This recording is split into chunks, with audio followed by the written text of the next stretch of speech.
Hey guys, if I cough, I've just inhaled way too much nail polish remover. It's terrible. So it's time for me to do my time for me to do my update video for Confessions of a Shopaholic by Sophia Kinsella. Yes, this week I have read chapters 6 through to 11. Actually, I think I'm going to go and read chapter 12 as well.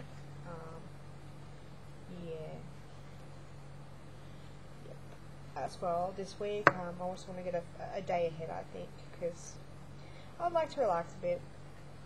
So last week we saw Becky, faced with the decision whether to cut back or make more money, and her experience with cutting back didn't exactly go as per planned or what she thought. I said this before. She's a kind of woman who really, I think she has a good heart, and I think she has, expectations, but her expectations are too high, and she seems to keep getting herself into these situations where she just can't control herself. So that didn't work, and her friend suggested and said, why are you doing this? Because you're not the kind of person to cut back, and some people just aren't.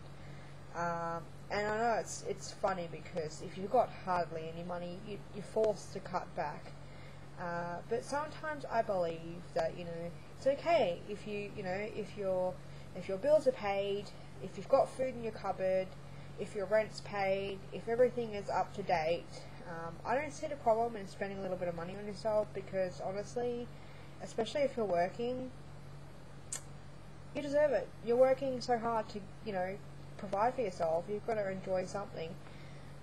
So even if that's just a cup of tea or something like that. But Becky Bluewood takes it a little bit too far. She's got next to nothing, and she spends just insane amounts of money. So these the following chapters after that is her taking the advice from her friend Suze and actually going out and trying to make more money, with hilarious consequences, of course. Absolutely hilarious. So far she's tried out 2 positions, I believe, and I don't know. It's very hard to relax. Like Deb said, it's very hard to relax reading this book, because you're always on the edge, and you're always laughing and, tense, because you can just imagine what it would feel like and really put yourself in her position. But I'm actually really enjoying it. I can relax enough to actually read it. Like, it's an enjoyable read for me. But I feel myself always tensing up and thinking, oh my god, Becky Bloomwood, what the hell? Seriously, what the hell? I'll look at my notes too. She just tries to fix this situation and does it any way possible, and gets all these ideas in her head that it's just, I like her drive. I love her drive. I love the idea that, instead of facing up to this sort of thing, she's not even thinking about, how she's going to pay off all this money that she owes. She's more so thinking of how much money can she make so that she can, buy the things that she wants to buy, which she can't afford already, that she is buying. And her rationality is so all over the place. It's insane. So that is pretty much what has been happening the past few chapters. And she bumps into some old acquaintances, and she gets a sort of life lesson, and it's hilarious too. And it's just, I feel sorry for her. I really do. I feel sorry for her in the respect that she's just trying so hard, and I just wish someone would slap her. I honestly wish someone would go, what the hell? And I don't think anyone knows except the reader what her life is really like how much she really owes, and how much trouble she's actually in.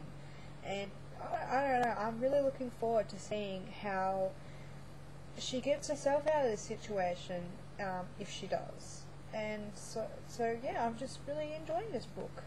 I feel like next week I might read an extra chapter or two, like, you know, just one day read 2 chapters or something to keep up. Not that I'm behind, but I do have a lot of books at the moment that I am wanting to read, and I feel like I might up the ante next month personally, and maybe read 2 chapters a day or something like that. I'll see, but I'm sticking with it. When all my desires are to keep reading it, I just want to keep reading it all day, but I'm sticking with it, and I'm really enjoying that I can take my time with this and really just absorb the story, which I'm loving. So yeah, so that is my update on Confessions of a Shopaholic by Sophie Kinsella. Also, retro time. I actually was cleaning out my cupboard or my drawers the other day, and I found this old shirt of mine. I just think it's hilarious. I forgot I had it, and I don't know, it's always been amusing to me. Even when I got this shirt before I was on YouTube, and I know it was just hilarious. I don't think that I'm famous online. I'm not being like brash or anything like that. I just find it hilarious that I still own this shirt, and it still fits. So whether I think I'm starting to actually lose weight because I bought this shirt a while ago, a few years ago. So thumbs up. I know that I've lost about 2 to 3 kilos, and I keep fluctuating because I eat carbs. I have too much bread, but and I haven't been walking lately. I've just been very lazy. Lots of stress, but I hope the next week is going to be a bit better. So yeah, so thank you for watching, and thank you for listening and participating and commenting. I know a lot of people have already read this series, so it's, yeah, I don't know if anyone's actually following along with us, but if you would like to suggest any books that you would think would be great for us to read in the future, definitely let us know, because we are always looking for new books. I know personally I am. I would love to hear about some people's Kindle purchases. I think I might make a video on that at some point too. The Kindle purchases and how to go about finding free books on Amazon. I know it's not that hard to do, but you know, there are a lot of free books available, ranging from like 20 pages, short stories, to full-length novels. And I personally have read a few free books that have been just insanely wonderful. And you know, you pay between $5 to $20 normally for a book, and sometimes you can find a book like that and it's just woeful. So I really like finding short stories, novellas and things for free online, so I might make a video about that too at some stage. But until then, thank you guys for watching again, and see you later.